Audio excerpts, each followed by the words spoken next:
Okay. Dr. Grant. Does he know any of the background of the story I'm about to say? No. What's up, brother? Go for it. What's up, dude? All right. So we just had maybe the funniest thing happen in our show's history. So during the week, Grant, I asked the girls if they could change any UFC outcome of all time, what would they change? Right? So Maddie goes first. Your wife went second. I went third. So Maddie picked Conor McGregor and Khabib Nurmagomedov. They would switch that. She had Conor knocking out Khabib. Khabib loses. He doesn't go undefeated. Conor's rise kind of keeps going. That's a good one. That's a pretty good one, right? Your lovely wife said she had Cain Velasquez not getting knocked out by Junior Dos Santos on Fox. So then that heavyweight run is the greatest run in the history of the sport. 13 straight wins, all that. Greatest heavyweight to ever exist, by the way. Just go on. I'm happy you're on. We can talk about that next. But the right answer, and there's only one answer, is Grant Dawson versus Bobby Green. How does your wife not pick Grant Dawson? You're the answer. Brother. Yeah. I mean, I have a better because answer. I'm not saying this.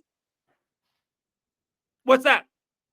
I would pick Chael Sonnen not getting triangled by Anderson Silva in their first fight. Dude, that's a great one too. That's a great one. But then, Grant, you probably like this. You love this answer. I'm not even joking you. If I honestly had a magic ball, that would be you would be number 8 in the world right now because you would have already fought again and beaten you would have beaten Matt Barola or Patty Pimblett or Dan Hooker. You would have beaten one of those three. You would have been 8 or 6. So that's my answer.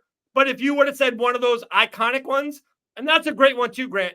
To me, the right answer is Dustin Poirier finishing the story against Islam Makhachev. That's the answer. That's a good one too. Like that's a good one too. Because I really think he retires. His wife, his daughter in the cage. They cry together. Story over. Finish the story. It's done. Yeah.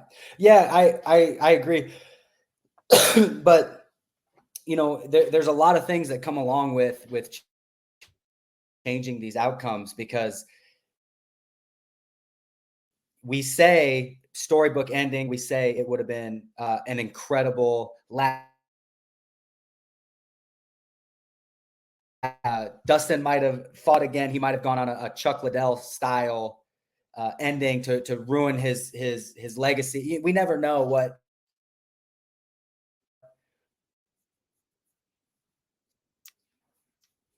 You're good. You broke in and out. I kind of missed the last thing. Well, I was just saying that, like, if Dustin retires after beating Islam, greatest story of all time, would he have though? Right. And that's not anything on Dustin. I'm just money talks. Money talks. Yeah. He likes money. I like money. We all love money. You throw enough money out there, the rematch is huge. Maybe he doesn't win the rematch, and then he just wants to go out on a win, and then it's just so many things could happen. The sport is so unforgiving when it comes to careers. And so the example that I give is TJ Dillashaw failed one drug test and he can never live down. His career is ruined. The fans hate him for no reason. John Jones has failed multiple drug tests and is the greatest of all time. So, it's just like Anderson Silva, I think, was greater than GSP. GSP just knew when to get out of the game, and Anderson didn't. I think Anderson beats I'm blanking on who he beat before he fought Chris Weidman and that whole situation happened. Or even he loses to Chris Weidman, in the first one he was showboating and he gets knocked out. He comes back, he breaks his shin. I think if he had left under those circumstances, people would still think he's the greatest. Yeah, he was the greatest. He broke his shin bone on a kick and then he was toying with the guy and got knocked out. Like, he's still the greatest. But then coming back and losing 8 fights or whatever it is. I think a better question you can ask on the show is, if you could snap your finger and change one rule of MMA, anything, what would it be? Ooh, if I can change one rule. And that goes down to, you can have more judges, you could have open scoring, 12-6 elbows, completely legal.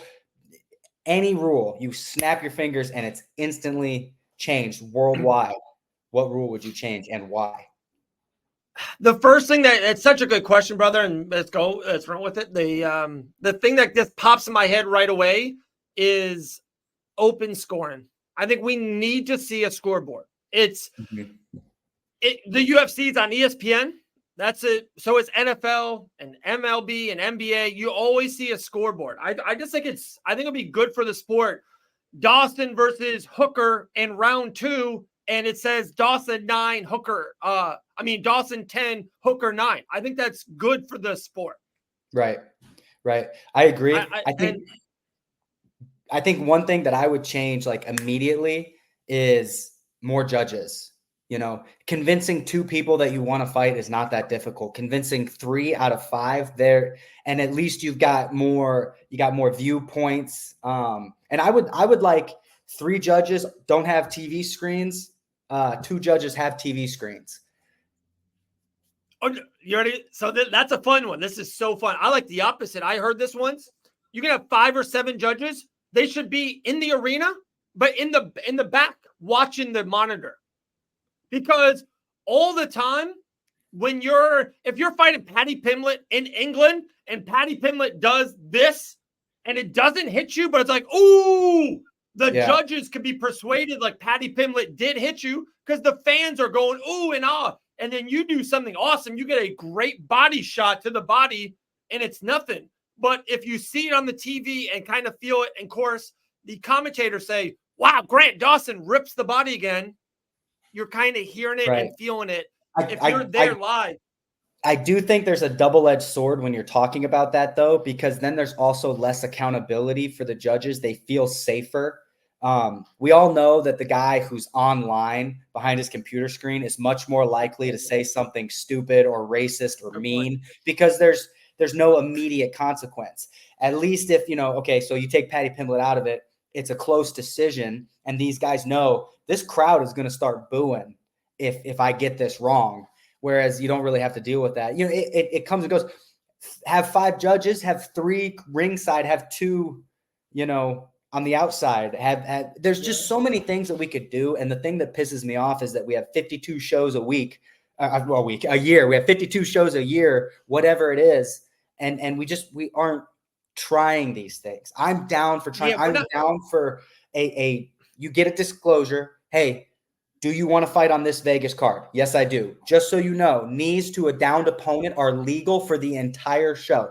No need, 100% legal. We want to see how many more knockouts there are. We want to see how many more cuts there are. We want to see if it changes the sport at all. Hey, are you in for Paris? Yeah, I'm in for Paris. Just so you know, Paris has open scoring. So everyone will know what the score is. We want to see how the judge. Hey, this show has 5 judges. I think that we have so many shows a year. Why are we not testing these things out?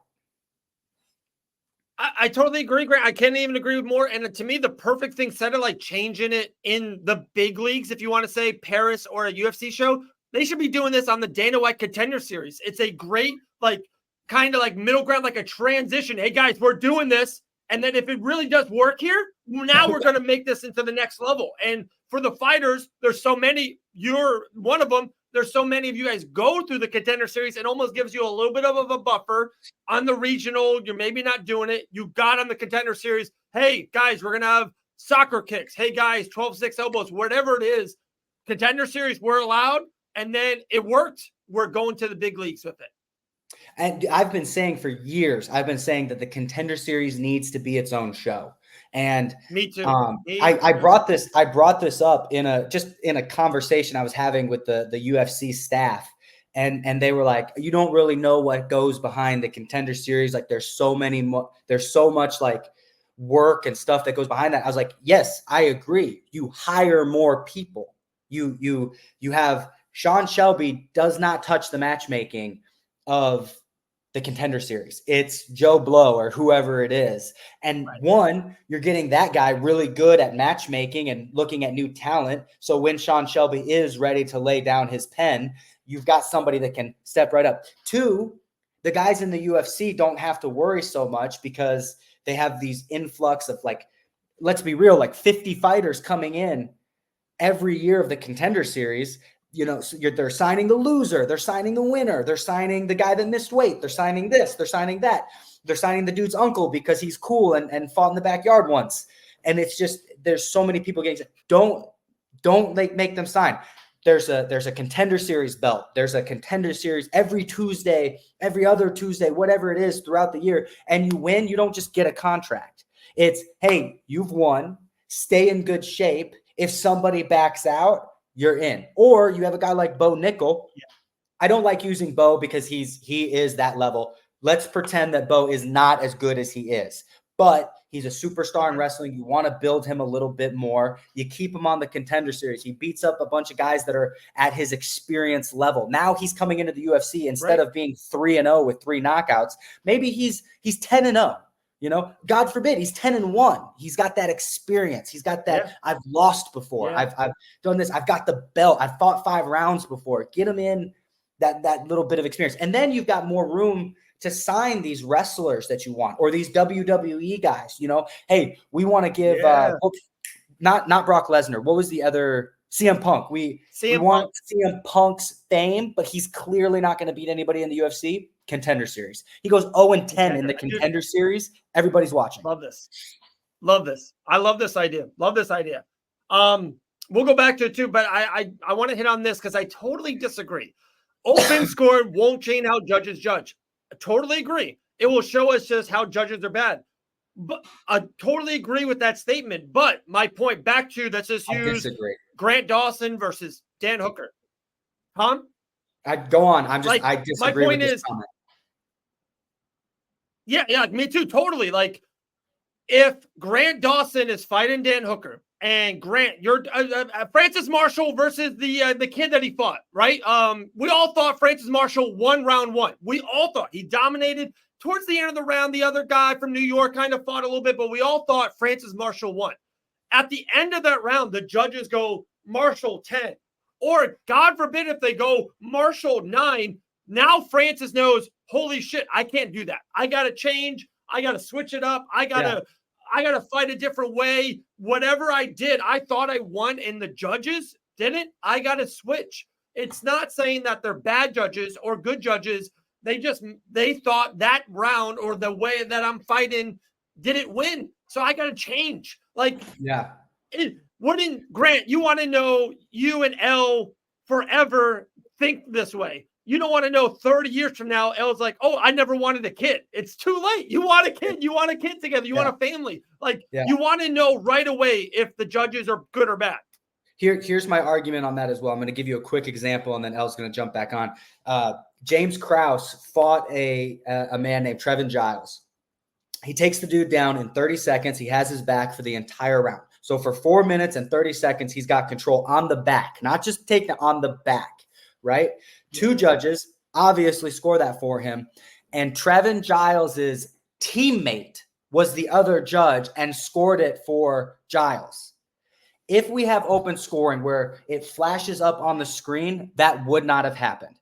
This guy would not have said, oh, nobody's going to know.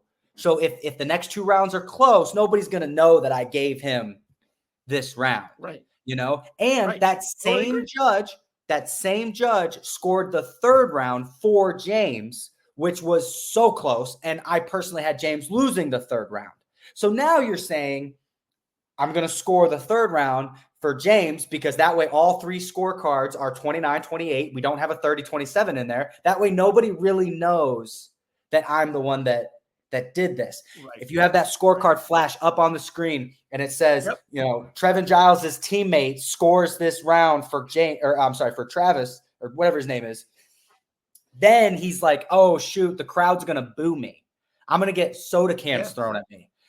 This is why I can't be a judge. If Dakota is fighting Khabib Nurmagomedov and I'm one of his judges, he's getting 10-8s across the board. I don't give a fuck. Like, he's not losing a round. That's why I can't be a judge. That's why teammates can't be judges. So that's I think if you have open scoring and it says Natalie Bird scores so-and-so for not Francis Marshall, you get a whole crowd going, dude, what the fuck is this lady watching? And then I think they shape up a bit. Grant, this was a spur of the moment 15 minutes, probably the best 15 minutes on the show. Always appreciate you. And lastly, I hear Dakota might be coming into the octagon really soon, or a squared circle really soon, I hear. A squared circle. Is that even a real thing? Isn't Dakota getting back into it? He's got a fight coming up, but it's not just a normal MMA fight. Oh, it's not? Okay. Okay. I thought it was. Never mind. We'll talk about it because he hit me up on something else. Yeah, I think that was just hearsay. I don't think he has anything. Oh, okay. So that's not happening. No, but he has a fight against a former UFC guy. He's fighting what's the dude's name? That fought Khabib for his debut. What's his name? I can't think of his name. Gleison Tebow? No, he's our teammate. What's his name? He fought Khabib for his pro day, or not his UFC debut. Won 1, lost 2. Khabib. What's his freaking name? I'm looking it up right now. Wow. Well, that's who he's fighting in November. So I gotta go eat. Okay. Thank you so much for having me on the show, brother. Later, brother. Appreciate it. Grant Dawson, everyone. There we go.